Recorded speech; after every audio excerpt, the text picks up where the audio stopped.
ডগার সূরাগুলা যেগুলা সব সময় ঠোঁটের ভিতরে থাকে ওইগুলাই দিবেন।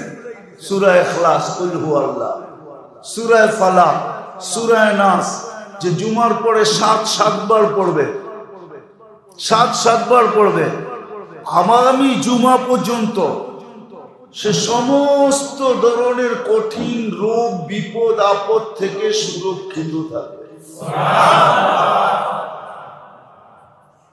সুরক্ষিত থাকবে। ওই দিন মনে হয় বলছিলাম যে মাগরিবের পরে বা ফজরের পরে 3 বার পড়বে, কত সহজ।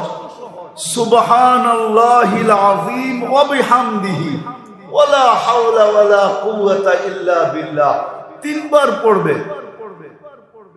কোন অঙ্গের ভিতরে তার স্টপ হবে না, কোন অঙ্গ স্টপ হবে না, থামবে না, কোন অঙ্গ না স্টপ